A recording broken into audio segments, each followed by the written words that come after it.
O Produto Interno Bruto do Brasil cresceu 2,9% no ano de 2022, de acordo com o Instituto Brasileiro de Geografia e Estatística, o IBGE, que é justamente quem faz essa mensuração oficial. Vamos conversar novamente com o Vitor Moraes, que ele vai trazer mais detalhes justamente sobre os resultados mais detalhados desse crescimento da economia no ano passado, próximo de 3%. Vitor, bem-vindo uma vez mais. Obrigado, Piotr. Olha, foi uma ótima notícia, né? Dá essa esperança, né, para a economia, essa respirada para a economia brasileira. A projeção do crescimento era menor do que 2,9% no começo do ano e no final do ano fechou com 2,9%. Então, uma ótima notícia aí para a economia brasileira. O PIB crescendo 2,9% no ano passado, segundo o IBGE. Somando aí quase 10 trilhões de reais, uma taxa de investimento de quase 20%. O PIB per capita também teve alta, 2% ante o ano anterior e alcançou R$ 46.154. O grande destaque, Piotr, foi o setor de serviços, com uma alta de 4,2% no ano. Em valores correntes, foram quase 6 trilhões de reais. De acordo com o Cláudio Considera, que é coordenador de contas nacionais da Faculdade Getúlio Vargas, a injeção de recursos via o auxílio emergencial acabou possibilitando o retorno da aquisição de mais serviços. Vamos ouvi-lo. O setor de serviços, ele aumentou a produção fortemente por conta da demanda das famílias, o consumo das famílias, né? Ele cresceu bastante, 4 e pouco por cento, e ele cresceu aonde? Na demanda por serviços, né?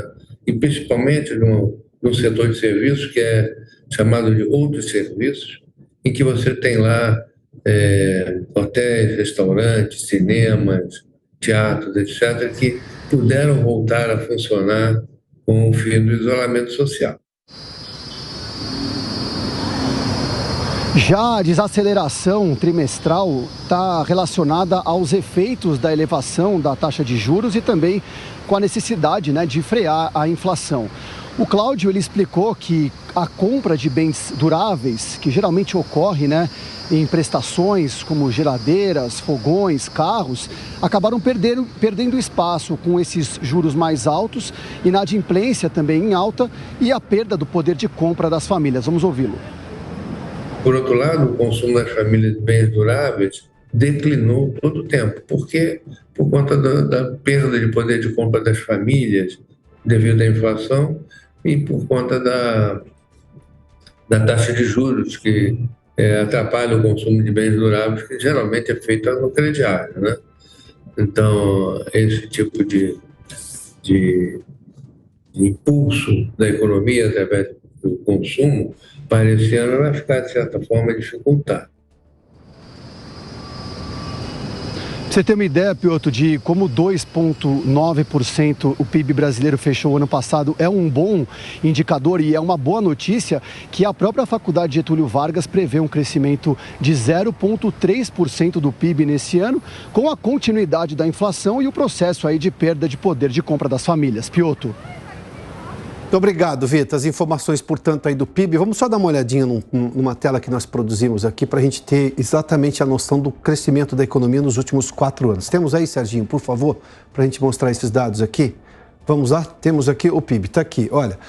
Essas aqui são as projeções iniciais, só para se ter uma ideia do que se previa lá no começo de 2022 algumas instituições. A gente está vendo aqui, por exemplo, o BTG Pactual, XP Investimentos, FEComércio São Paulo, previram que a economia ia ficar estagnada em 0%, ou seja, não haveria crescimento. O Itaú e o Credit Suisse, por exemplo, chegaram a prever uma queda de 0,5% no PIB. O dado oficial é crescimento de 2,9%. Vamos lá, quem chegou mais próximo da previsão da economia? Temos aqui a segunda tela das projeções iniciais lá, isso eu estou falando do começo de 2022. Temos aqui? Agora temos a outra tela aqui, tá bom, vamos lá. O Ministério da Economia estava sempre dizendo que a economia ia crescer muito mais do que previa o mercado, chegou mais próximo. Ainda assim, foi 2,1%. Aí a gente tem uma outra consultoria, né, a PwC, com 1,8%, o FMI falou de 1,5%, mas também fez revisão, né? O CDE de 1,4%, a CNI 1,2% e o Banco Central chegou a falar em 1%. Por que nós estamos mostrando isso aqui? Isso aqui é exatamente o dado que nós tínhamos lá no começo do ano passado. Embora o governo Bolsonaro, na época, falasse que a economia ia crescer muito mais, havia um pessimismo gigantesco. Fato é que o governo fez uma série de intervenções na economia, por exemplo, a questão de zerar impostos federais sobre os combustíveis, uma série de medidas do próprio governo que são muito mais pró-mercado, a economia brasileira conseguiu. Além de controlar a inflação, que ficou em 5,79%, quase 5,8%, ou seja, bem abaixo do que se previa também, e também com um crescimento de 2,9%. Neste ano, nós temos também previsões muito, muito duras para a possibilidade de crescimento da economia. Daí o questionamento que se vai ter é: o que fará este governo para reverter essas expectativas que são muito ruins, muito modestas de crescimento do PIB? O governo passado conseguiu resolver esse problema mesmo em meio à guerra. Há discussões de que se aquilo foi populismo ou não diante de um ano eleitoral. Agora, imagina você se nada tivesse sido feito em relação aos combustíveis diante de uma inflação global do petróleo no mercado de energia. Teríamos tido, por exemplo, inflação de 5,79% ou crescimento de 2,9%. Os dados são consolidados hoje, mas pense com a cabeça lá em maio do ano passado.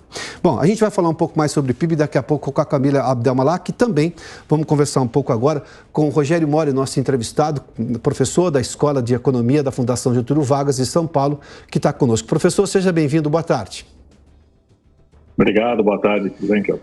Rogério, vamos lá. Nós temos dados consolidados agora. Sim, houve um recuo da economia no quarto trimestre de 0,2%, mas o consolidado é de 2,9% de crescimento da economia.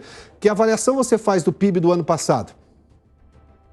Bom, o resultado do ano passado foi muito bom, né? Até em face daquilo que se esperava no começo do ano, né? As projeções apontavam para uma estagnação, alguns até para queda. Eu acho que o ano se mostrou muito melhor do que aquilo que a gente estava imaginando, né, como um todo. Eu mesmo tinha projeções mais modestas em termos de crescimento do que esses praticamente 3%, que é um resultado bem positivo, né? Isso, obviamente, é fruto aí da política que foi feita no ano passado, né, de estímulo à economia mesmo durante aí todos esses problemas que nós tivemos aí, como o conflito na Ucrânia, né, problemas aqui. O próprio Banco Central puxou os juros para segurar a inflação e, apesar disso, a economia cresceu e cresceu bem no ano passado, né? Então, é um resultado bom. Obviamente, o setor de serviços foi o grande motor aí desse processo, né, junto com o consumo das famílias, ajudando a retomar também aí esse crescimento. Então, o conjunto da obra foi que é um dos melhores anos que a gente teve aí já há muito tempo. Rogério, vamos lá. Pegando dados objetivos, você fez menção, inclusive, ao ano passado e as previsões que você tinha, a gente mostrou aqui, porque nós temos o mesmo desafio agora este ano, mas eu tenho diferenças importantes. No ano passado, eu tinha, sim, uma guerra que era o grande fator internacional do qual a gente não tinha controle e que trouxe problemas para o mundo inteiro, mas eu tive ações do governo em relação, por exemplo, à questão dos combustíveis e conseguiu se reduzir, controlar a inflação e gerar crescimento econômico. E com um detalhe importante, né? Mesmo com redução de impostos, a geração de receita para o governo, ou seja, a arrecadação foi acima da inflação, foi muito maior do que, foi de 8 ponto alguma coisa, ou seja, bem acima da inflação. E também os estados tiveram uma arrecadação maior. E tinha um governo muito mais aberto à lógica econômica, de incentivo à lógica econômica, ou seja, de reduzir burocracia, de olhar para o setor privado de uma maneira bem diferente deste governo. Diante do desafio que continua agora, com previsões bem modestas de crescimento da economia esse ano, acho que o máximo que eu vi foi de 1%, há quem diga que possa ser menor, esse governo está no caminho certo para tentar incentivar a economia brasileira, ou seja, gerar condições dela realmente fazer um crescimento muito maior do que as previsões iniciais estão apontando? O governo ele tem feito, né? Ele fez uma grande ação que vem do final do ano passado, que foi a PEC da transição, que aumentou absurdamente o volume de gastos, né? Isso vai ter algum impacto em termos de demanda agregada. Eu acho que o próprio mercado está subestimando um pouquinho esse crescimento em relação ao potencial de impacto disso, né? Eu não digo que é a melhor forma de a gente estimular o crescimento, né? O que foi feito no ano passado muito mais adequado, você estimular o crescimento cortando impostos do que aumentando o gasto. né? Agora, o que joga na contramão dessa história, do que o próprio governo está fazendo, é que agora ele está tendo que correr atrás do prejuízo e aumentando impostos, o que vai atuar na ponta contrária em relação ao estímulo fiscal que ele mesmo deu, né? A gente viu agora recentemente o aumento de impostos, a volta dos impostos sobre combustíveis. Isso tira a renda real da economia, né? Tira a renda do consumidor e também tem um impacto inflacionário que retarda aí a queda dos juros mais para frente, né? Então, aquilo que se imaginava já um quadro de juros podendo cortar o Banco Central no segundo semestre, né, já no início, isso já está jogado aí mais para o último trimestre, para o fim do ano, se de fato houver alguma queda de juros esse ano, né, que já começa a se questionar em face dessas ações que o governo vem fazendo de aumentar impostos por onde ele puder, né? Isso tem um impacto inflacionário esse ano que vai, obviamente, retardar aí uma flexibilização da política monetária. Rogério, mas aí nós temos a forma como isso está sendo feito, que você fez menção. Eu tenho, por exemplo, para resolver o problema das contas públicas, a reoneração de impostos dos combustíveis, um imposto novo sobre exportação de petróleo e, obviamente, sem contar todos esses gastos para fechar o buraco, o que pode parecer uma política fiscal, ela não contempla, por exemplo, o corte de gastos do próprio governo. Na verdade, isso tem sido aumentado. Além do próprio rombo que o governo criou com aquela emenda fura-teto, de 170 bilhões de reais e contando. A forma como esse governo, ou seja, ele até atua numa frente para tentar resolver o problema do drama fiscal e tentar passar uma imagem positiva não só para o mercado, mas também para o Banco Central, e aí ter uma consequente redução de juros, tentando segurar a inflação de alguma maneira, mas, por outro lado, ele joga que ele está minando os próprios esforços dele. Claro que todo mundo faz conta. Se o dono da padaria faz conta no papel, na ponta da caneta e do lápis, empresas também fazem com mais, digamos, do ponto de vista mais complexos, mas cálculos com o mesmo objetivo. Qual é a imagem que passa do ponto de vista de economia comportamental, digamos, de grande vulto, né? Que decisão vai ser postergada ou não diante desse perfil que o governo atual exibe? Obviamente, né, a lógica econômica inadequada do que está sendo feito, né, o que deveria ter sido feito era cortar gastos, né, exatamente para comportar as demandas sociais que estão aí latentes, como o próprio aumento do Bolsa Família, os R$150, né? Isso daí, você poderia comportar isso daí com corte de gastos dentro do governo, uma agenda nessa direção, mas não é nesse sentido que o governo está atuando, né? O impacto que a gente tem é, obviamente, de uma incerteza maior, né? Quando você vê aumento de impostos, inflação aí podendo subir, Banco Central podendo não cortar juros, do ponto de vista comportamental, né, para os agentes que são racionais, eles vão postergar suas decisões de investimento, de contratação e de consumo, né? Então isso daí gera uma espécie de uma profecia autorrealizável, onde a perspectiva de um crescimento menor leva a um crescimento menor exatamente por um quadro de incertezas que vai sendo formado no conjunto da economia, né? Você vê assim o governo tomando ações que são, no mínimo, estranhas, né? Como você, por exemplo, tributar a exportação, né? Não é algo que é razoável do ponto de vista econômico, né? Outros países fizeram isso e não resolveu, não deu certo, né, esse tipo de ação. Então, a Argentina fez isso, né?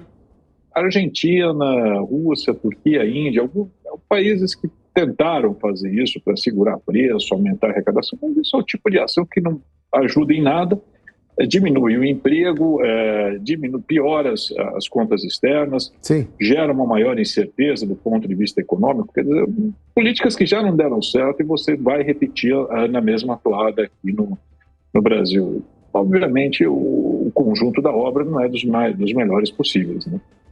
Rogério Mori é economista e professor da Escola de Economia da Fundação Getúlio Vargas. Rogério, muito obrigado mais uma vez. Boa tarde, hein? Obrigado, boa tarde.